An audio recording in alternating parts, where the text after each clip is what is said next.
नमस्कार, स्वागत है आपका एनएमएफ न्यूज में। मैं हूं आपके साथ शबनम। देश की राजनीति में वक्फ एक ऐसा शब्द बन चुका है जिसने सालों से कई बड़े विवादों को जन्म दिया। कहीं मंदिरों पर दावा ठोकी, कहीं सड़कों को अपना बता दिया, तो कहीं ऐतिहासिक इमारतों को अपनी जागीर बताकर सरकार को ही ताना दिया।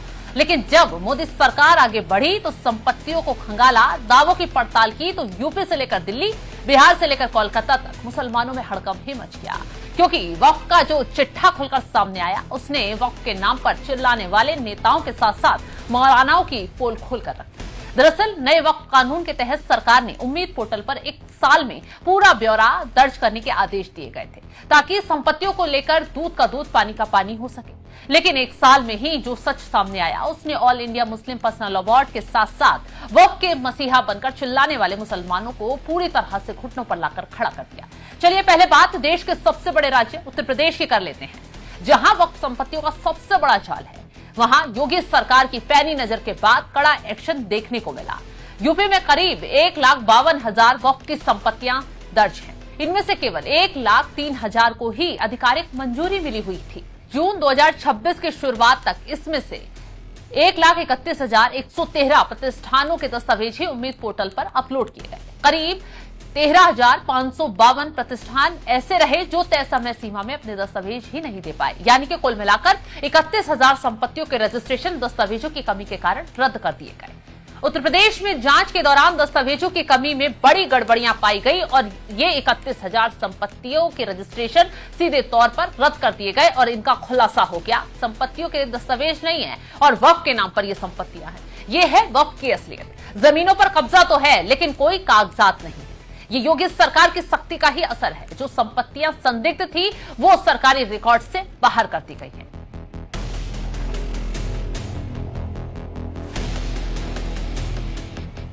यह भी तब हुआ जब वक्फ की संपत्तियों को लेकर यूपी वक्फ ट्रिब्यूनल ने तकनीकी दिक्कतों को देखते हुए 6 महीने की अतिरिक्त मोहलत दी थी।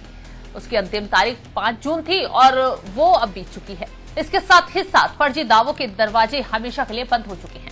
सिर्फ यूपी ही नहीं, देश की राजधानी दिल्ली का भी हाल सुनेंगे तो चौंक जाएंगे। दिल्ली में उम्मीद पोर्टल पर वक्फ प्रॉपर्टी के तहत कुल 6,29,527 संपत्तियां रजिस्ट्रेशन के लिए फाइल की गई थी।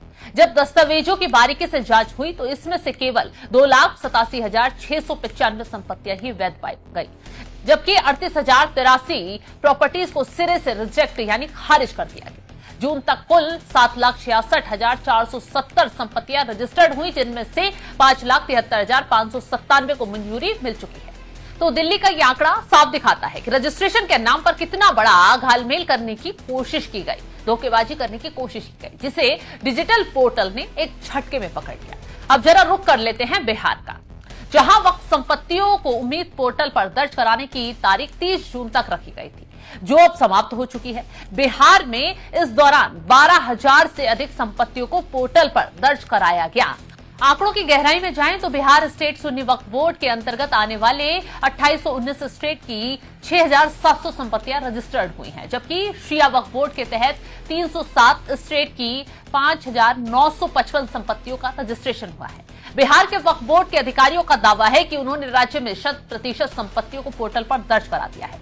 लेकिन असली लड़ाई तो अब शुरू हुई है, जो है अवैध कब्जे और अतिक्रमण के खिलाफ। जो वक्फ के नाम पर अवैध कब्जे किए गए हैं, अब उन पर खेल होगा, उन पर हंटर चलेगा। क्योंकि बिहार राज्य सुन्नी वक्फ बोर्ड के चेयरपर्सन का साफ साफ कहना है कि पंजीकरण का काम पूरा होने के बाद अब उनकी सबसे बड़ी प्राथमिकता वक्फ की जमीनों से माफियाओं और अवैध कब्जाधारियों को खदेड़ना है। जिला स्तर पर निर्देश जारी कर दिए गए हैं और अतिक्रमण की शिकायतों पर सीधे नोटिस भी भेजने की तैयारी है। अल्पसंख्यक कल्याण मंत्रालय के चौंकाने वाले आंकड़े बताते हैं कि अकेले बिहार में वक्फ बोर्ड के पास करीब 2 लाख एकड़ जमीन है, जिसमें सबसे ज्यादा संपत्तियां पटना, मुजफ्फरपुर और गया में स्थित हैं। इन जमीनों का इस्तेमाल का गणित भी बेहद दिलचस्प है। कुल संपत्ति के 20% हिस्से पर दुकानें बनी हुई हैं, 16% हिस्सा बिल्कुल खाली जमीन है, 15% पर मकान बने हैं, 14% पर मस्जिदें हैं और फीसदी पर जमीन कब्रिस्तान के पास है। तो इस पूरे मामले में अब All India Muslim Personal Law Board backfoot पर आता नजर आ रहा है, क्योंकि वक्फ के नाम पर गरीबों की जमीन हड़पाना, वक्फ के नाम पर दुकान बनाना, कारोबार चलाना और फिर उस संपत्ति से पैसे कमाना, ये घपलेबाजी जोरों शोरों से सामने आ रही थी। और इसी बात को लेकर मोदी सरकार, योगी सरकार और बिहार सरकार समेत तमाम सरकारों ने हंटर चलाया। बोर्ड का रोना है कि उनके पास दशकों पुराने रिकॉर्ड और दस्तावेज नहीं है, इसलिए डिजिटल पोर्टल पर उन्हें अपलोड करने में दिक्कत आ रही, लिहाजा सरकार उन्हें और समय देते। ये मांग अब बाकी जो संपत्ति पर कब्जा करे बैठे हैं उन लोगों की तरफ से की जा रही है, लेकिन देश की सर्वोच्च अदालत यानी सुप्रीम कोर्ट ने पहले ही साफ कर दिया कि अब सामान्य रूप से समय सीमा में कोई विस्तार नहीं किया जाएगा। अगर किसी को